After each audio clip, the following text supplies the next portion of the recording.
होगा बैन। क्या पबजी के साथ 275 दूसरी ऐप्स की लिस्ट हो रही है तैयार? क्या एक बार फिर भारत सरकार करेगी ऐप स्ट्राइक? जी हाँ, कुछ दिन पहले ही भारत ने चीन के 59 ऐप बैन किए थे और अब सरकार चीन के दूसरे 275 ऐप्स की लिस्ट तैयार कर ली है, जिसमें गेमिंग ऐप पबजी भी है।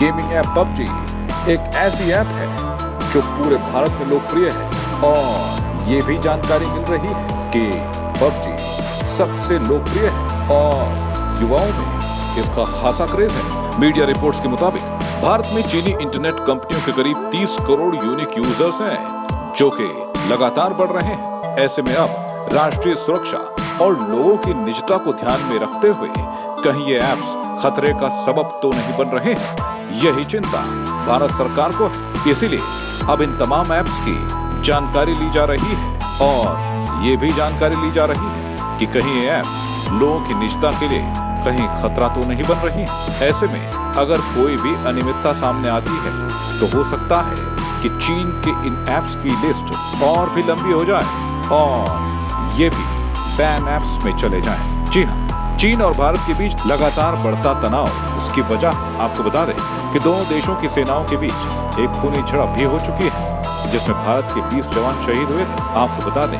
कि भारत के लोगों में चीन को लेकर गुस्सा है, इसीलिए सरकार लगातार चीन की गतिविधियों पर नजर रख रही है और खासकर चीन की बनाई गई ऐप्स पर। अब सरकार ने जो नई लिस्ट तैयार की है उसमें चीन की टेंसेंट कंपनी के लोकप्रिय गेम पबजी भी शामिल है। इसके अलावा शाओमी का जिली, ई कॉमर्स दिग्गज अलीबाबा का अली एक्सप्रेस और टिकटॉक के मालिकाना हक वाली कंपनी बाइट डांस के रेसो और यूलाइक ऐप भी शामिल है। आपको बता दें, मीडिया रिपोर्ट्स के मुताबिक सरकार इन सभी 275 ऐप की निगरानी कर रही है और इनमें से कुछ को बैन भी किया जा सकता है। हालांकि ये भी कहा जा रहा है कि अगर राष्ट्रीय सुरक्षा और लोगों की निजता के लिए कोई खतरा पैदा नहीं होता है तो ये ऐप बैन नहीं होंगे। हालांकि बताया जा रहा है कि इनका लगातार रिव्यू कराया जा रहा है और ये भी पता लगाने की कोशिश की जा रही है कि आखिर इन्हें फंडिंग कहां से हो रही है। यही नहीं, भारत सरकार अब ऐप्स के लिए नए नियम कायदे बना रही है, जिन पर खरा नहीं उतरने पर कई ऐप्स को बैन किया जा सकता है। ये बताया जा रहा है कि सरकार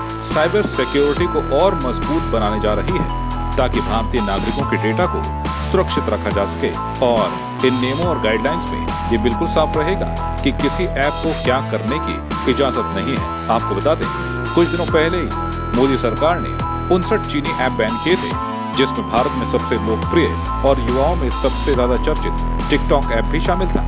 इसके अलावा अलीबाबा की यूसी वेब और यूसी न्यूज भी शामिल था। इसमें टिकटॉक के मालिकाना हक वाली बाइट डांस के दूसरे सोशल मीडिया ऐप हेलो भी भारत में बैन हो चुका है। इसके अलावा लाइकी, कवाई, वीगो जैसे शॉर्ट वीडियो बनाने वाले ऐप्स भी बैन किए जा चुके हैं। शेयर इट और वीचैट जैसे ऐप्स भी उसी लिस्ट में शामिल थे जिसे बैन किया गया है। अब देखना यह होगा कि आखिरकार ये 275 ऐप्स और भारत में सबसे चर्चित पबजी की जांच के बाद क्या होता है। लेकिन कुल मिलाकर ये चर्चा का विषय ही है कि अब 275 ऐप पर भी भारत सरकार कोई न कोई फैसला लेने वाली है। ब्यूरो रिपोर्ट, जय भीम टीवी।